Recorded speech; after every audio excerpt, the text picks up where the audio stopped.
Bien, para estudiar el sustantivo, antes tenemos que hacer la revisión de algunos conceptos, tales como lingüística. ¿Qué es la lingüística? La lingüística es la ciencia que estudia el lenguaje humano, es decir, estudia las lenguas. Para su mejor estudio, la lingüística se divide en tres grandes ramas que son la gramática, la fonología y la semántica. ¿Qué estudia la gramática? La gramática estudia la estructura y el orden de las palabras. Ahora bien, ¿qué estudia la morfología? La morfología es una parte de la gramática que se encarga de estudiar el cambio y las transformaciones que sufren las palabras, tanto a nivel flexivo como a nivel lexivo. A nivel flexivo se refiere a los cambios gramaticales de número, género, tiempo, modo, etc. Por ejemplo, estas palabras están cambiando en género. Gato, gata. Pueden cambiar en número. Gato, gatos. Puede cambiar también en tiempo. Por ejemplo, maulla. Maulló, maullará, maullaba. ¿Se dan cuenta? Ahora bien, los cambios lexivos se refieren a las pautas que permiten construir nuevas palabras por composición o por derivación. Aquí tenemos un ejemplo. La palabra punto puede dar origen a nuevas palabras como punta, puntería, puntero, apuntar, despuntar, etc. A eso se refiere la morfología, a los cambios y transformaciones de las palabras. Ahora bien, la sintaxis. ¿Qué estudia la sintaxis? Estudia la forma en que se combinan las palabras para que la expresión tenga sentido. Además, estudia también las funciones de las palabras. Por ejemplo, el perro verde regaló flores a María ayer. Si se dan cuenta, las palabras están ordenadas de manera que se puede comprender nuestro enunciado. Si yo utilizaría las palabras en desorden, por decir regaló, perro, él, ayer, entonces mi expresión no se entendería. Entonces eso es lo que hace la sintaxis. Coadyuvar en que las palabras se combinen de forma adecuada para que mi expresión se comprenda. Aparte de estudiar la combinación de las palabras, la sintaxis estudia la función de las palabras dentro de la oración. ¿Qué función cumplen? De sustantivos, adjetivos, verbos, preposiciones, etc. O si están funcionando como sujetos, predicados, núcleos, modificadores y demás. Ahora bien, la fonología, la otra parte de la lingüística, ¿qué estudia? La fonología estudia el funcionamiento de los fonemas y el sistema fónico de la lengua.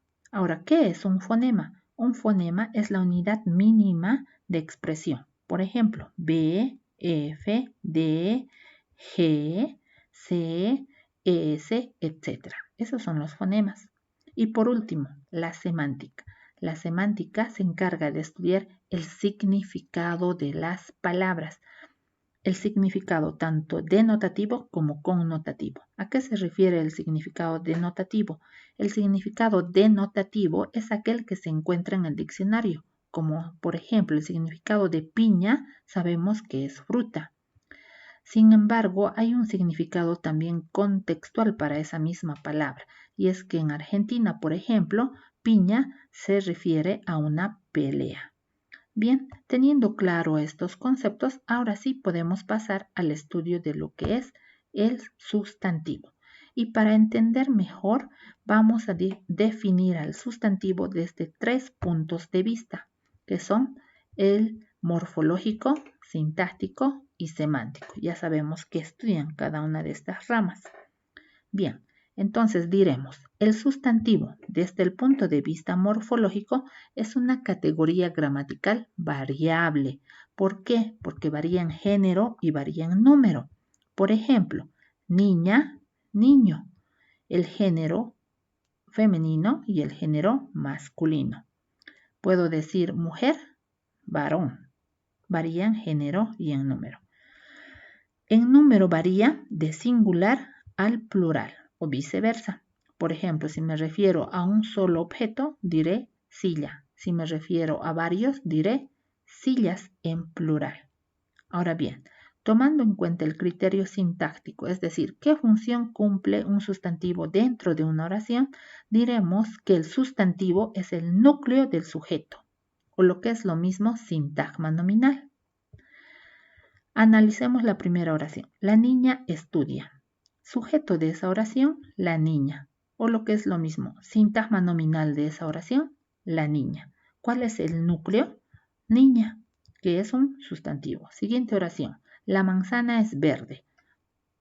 Sujeto de esa oración, la manzana. Núcleo, manzana, que sería nuestro sustantivo. El amor es maravilloso. Sujeto, el amor. Núcleo de ese sujeto, amor. Si se dan cuenta, amor, manzana y niña son sustantivos que se convierten en el núcleo de esos sujetos, o lo que es lo mismo, sintagma nominal. Ahora bien, desde el punto de vista semántico, el sustantivo sirve para nombrar a todos los objetos de la realidad, pensados de forma independiente o de forma dependiente. Por ejemplo, niña, perro, Sudamérica, río, paisaje, ciudad, puerta, música, animales, flor, etc. Son sustantivos pensados de manera independiente porque los percibes a través de tus sentidos. En cambio, también pueden nombrar, dice, sustantivos pensados de forma dependiente, como el amor representado aquí por un corazón. El amor, ¿por qué decimos que está pensado de forma dependiente? Porque para percibir el amor necesitas de una persona, de alguien que lo sienta. Entonces, por eso se dice que es un sustantivo pensado de forma dependiente. Ahora vamos con la clasificación del sustantivo. Y hay muchas clasificaciones, sin embargo, vamos a seguir la más usual, la que toma en cuenta la naturaleza, es decir, cómo son los sustantivos a los que se refiere, si son concretos o abstractos, la que toma en cuenta la extensión, es decir, si toma en cuenta de forma particular o de forma común a los sustantivos, la clasificación que toma en cuenta la estructura, es decir, cómo se conforman esos sustantivos por una sola palabra o por dos o más palabras, y la que toma en cuenta el origen. Y nos dice que hay sustantivos primitivos y derivados, pero para su mejor comprensión vamos a ir analizando cada uno de ellos. Tomando en cuenta la naturaleza, los sustantivos pueden ser concretos y abstractos. Se llaman concretos, ¿por qué? Porque son percibidos por los sentidos. ¿Qué sentidos? La vista, el olfato, el oído, el gusto y el tacto. Todo lo que percibes a través de estos sentidos, como caballo, libro, refresco, pez, automóvil, flor, son percibidos a través de estos sentidos. Por eso se llaman concretos. En cambio, los sustantivos abstractos no se perciben por los sentidos, se percibe por la mente. Y la mente percibe a estos sentimientos, podríamos decir, de manera distinta en cada persona. Por ejemplo, sustantivos abstractos podrían ser el amor, el odio, la tristeza, la nostalgia, el rencor. ¿Alguna vez tuviste caminar por ahí al amor? No, ¿verdad? ¿Por qué? Porque solo está percibido por la mente. Lo mismo la tristeza y el odio. Cada uno percibe estos sustantivos de distinta manera. Ahora bien, veamos la siguiente clasificación. Y nos dice que los sustantivos también toman en cuenta la extensión. Cuando hablamos de su extensión nos estamos refiriendo a los sustantivos propios y a los sustantivos comunes. Se llaman sustantivos propios porque sirven para designar a los sustantivos de manera particular, diferenciando a estos sustantivos de los demás de su especie. Por ejemplo, América. América es un continente y sabemos que hay más continentes, pero América está diferenciando a este continente de los demás. Lo mismo pasa con el sustantivo propio María. Está diferenciando a esta niña de otras niñas. Y el sustantivo propio Carlos, que diferencia a este niño de otros niños. En cambio, el sustantivo común es aquel que se usa para nombrar de forma general a los seres. Por ejemplo, continente, hay varios continentes. Niña, miles de niñas. Niño, miles de niños. Entonces, los comunes nombran a los seres de manera general. En cambio, los propios los nombran diferenciándolos de los demás de su especie. Ahora bien, los sustantivos comunes se vuelven a dividir. Veamos cómo se dividen los sustantivos comunes. Se dividen en individuales y colectivos. Se llaman sustantivos individuales, como dice su nombre, porque nombra a un solo ser. Abeja, músico, árbol, plato, vaso, pez. En cambio, se llaman colectivos porque nombran a un conjunto de seres. Pero, ojo, los nombran de manera singular. No dice abejas, dice enjambre. Los nombra de manera singular. No hay una S aquí al final. Al conjunto de músicos se llama orquesta. Al conjunto de árboles, bosque. Al conjunto de platos podemos llamar vajilla.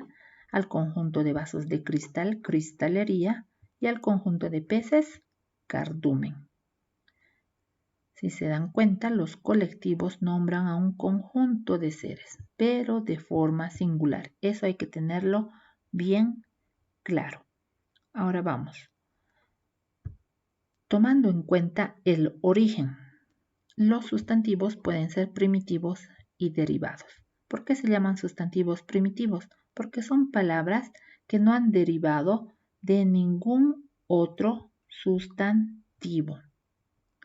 Más bien van a servir para dar origen a nuevos sustantivos y estos sustantivos se van a llamar derivados. ¿Cómo se forman los sustantivos derivados?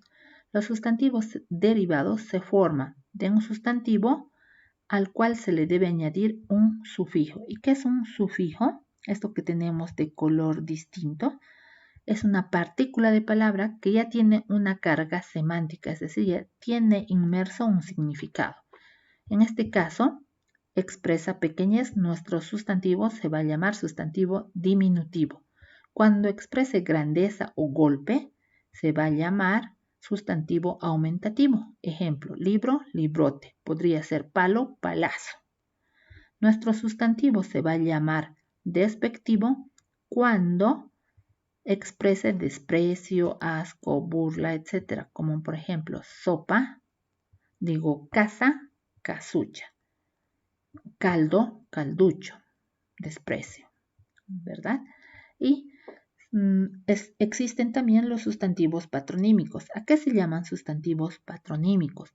Aquellos sustantivos que en la Edad Media surgieron de los nombres de los padres. Dice que en la Edad Media, si el padre se llamaba Sancho, el hijo apellidaba Sánchez. Si se llamaba Rodrigo, el hijo apellidaba Rodríguez. Se llamaba, por ejemplo, Gonzalo, el hijo apellidaba González. También tenemos los sustantivos gentilicios y son sustantivos derivados del lugar de origen de las personas. Los que nacieron en Alemania, si es mujer, hombre, se llamará alemán. Si es mujer, se llamará alemana. Los que nacieron en Canadá, canadienses. Los que nacieron en Brasil, brasileño, brasileña. Y de esa manera se van formando los sustantivos derivados. Entonces, en los derivados tenemos los diminutivos, aumentativos, los despectivos, los patronímicos y los gentilicios. Ahora vamos a ver los sustantivos tomando en cuenta su estructura. Es decir, por cómo están estructurados nuestros sustantivos. Y estos pueden ser simples porque están formados por una sola palabra, como abuelo, agua, rayo, papel y súper. Los compuestos son aquellos sustantivos que están formados por una palabra más un prefijo, en este caso, prefijo, partícula de palabra que se añade antes del sustantivo. O también se pueden formar los compuestos sumando dos palabras, como es aquí el ejemplo, parar, rayo, para rayos, pisar, papel, pisa, papel, parar, agua, paraguas. Entonces, los compuestos se forman sumando dos palabras o una palabra más un prefijo. No te olvides. Ahora vamos a ver los accidentes del sustantivo. ¿A qué se refieren los accidentes del sustantivo? Los accidentes son los cambios o transformaciones que sufren los sustantivos de acuerdo a distintos contextos, como podría ser el género y podría ser el número. Los accidentes de género son el femenino y el masculino. Por ejemplo, amiga, femenino, vaca, femenino, toro, masculino, amigo, masculino. O accidentes de número. Se refieren a si nombramos a los seres de forma singular o de forma plural. Entonces, en forma singular sería niño y en forma plural sería niña. Ahora vamos a ver el género del sustantivo. ¿Cómo es que se va formando el género del sustantivo? Dice que existen sustantivos heterónimos, es decir, que hay sustantivos distintos, tanto para el masculino como para el femenino. Por ejemplo, un sustantivo para hombre y uno diferente para mujer. Compadre, comadre. Yerno, nuera. Toro, vaca. Si se dan cuenta, los sustantivos heterónimos son los que se refieren al sexo masculino o femenino de manera diferente, por eso se llaman heterónimos. Ahora bien, vamos con otro caso. Se puede dar el masculino y el femenino, cuando el femenino puede ser una variante del masculino. Por ejemplo, tía es una variante de tío, leona, una variante de león, heroína, variante de héroe, sacerdotisa, variante de sacerdote, emperatriz, variante de emperador. Simplemente el femenino es una variante del masculino. Vamos con el siguiente caso y dice, puede haber sustantivos comunes, tanto para varón como para mujer. Tal es el caso de artista, cónyuge, espía, joven y estudiante. ¿Cómo vamos a diferenciar? Haciendo uso del artículo. Si colocas el artículo el, te estarás refiriendo a el artista varón. Si colocas el artículo la, te estarás refiriendo a la artista mujer. Lo mismo pasa con el cónyuge y la cónyuge. El espía y la espía, si fuera mujer. La joven o el joven. La estudiante o el estudiante. Son sustantivos comunes que se pueden usar tanto para varón como para mujer. También existe el sustantivo epíceno y el sustantivo epíceno se usa para diferenciar el sexo de los animales. ¿Cómo lo hacemos? Utilizando la palabra macho y la palabra hembra. Entonces, si quieres decir escarabajo macho en masculino y en femenino sería escarabajo hembra. Para el masculino, rata macho, para el femenino, rata hembra. Para el masculino, elefante macho y elefante hembra. Este sustantivo epíceno entonces se usa exclusivamente para diferenciar el sexo de los animales. Vamos con el sustantivo ambiguo, vacilante o bigénero. ¿Por qué se llama así? Ambiguo porque a veces te confundes y no sabes si decir el mar o la mar. Por eso vacilas entre el mar o la mar. ¿Cuál es la forma correcta? Pues ahora te enteras que las dos formas están correctamente usadas. Por eso se llaman también sustantivos bigéneros. Se puede decir los herpes y las herpes, el dote y la dote. Pasamos y vemos el sustantivo distinguiendo.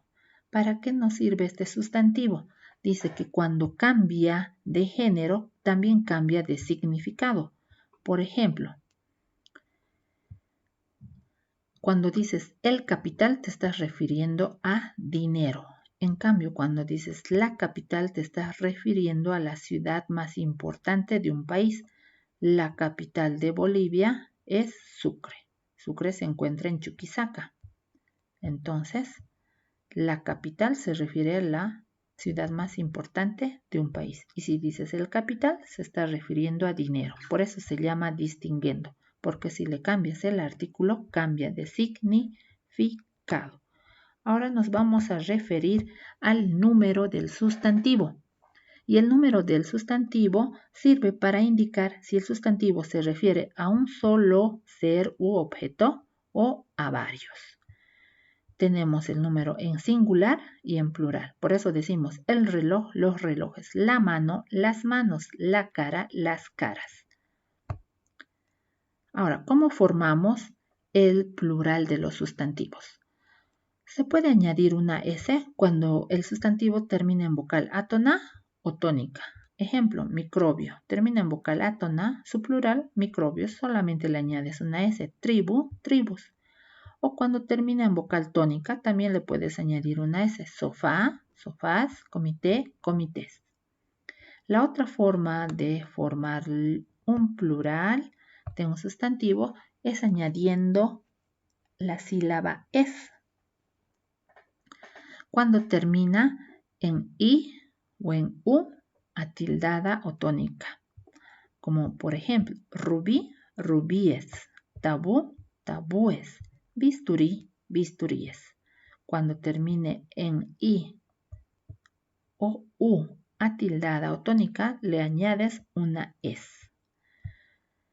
Se puede añadir también una S si termina en cualquier consonante. Por ejemplo, club, clubes, cárcel, cárceles, ataúd, ataúdes. Ojo, excepción. Si mi palabra termina en cualquier consonante, excepto en S o X. Si dice crisis, no le puedo aumentar otra S para formar el plural. Simplemente tendré que decir en singular la crisis y en plural las crisis. En singular deberé decir el tórax y en plural los tórax. Seguimos analizando y para concluir vemos este caso. Dice, cuando mi sustantivo termina en Z, debo cambiar esa Z por la letra C y añadir la sílaba es. Entonces, de cruz sería cruces, de luz sería luces y de paz sería paces. Espero que hayas comprendido el contenido y si tienes alguna duda, no dudes en consultar con nuestra referente tecnológica. Gracias.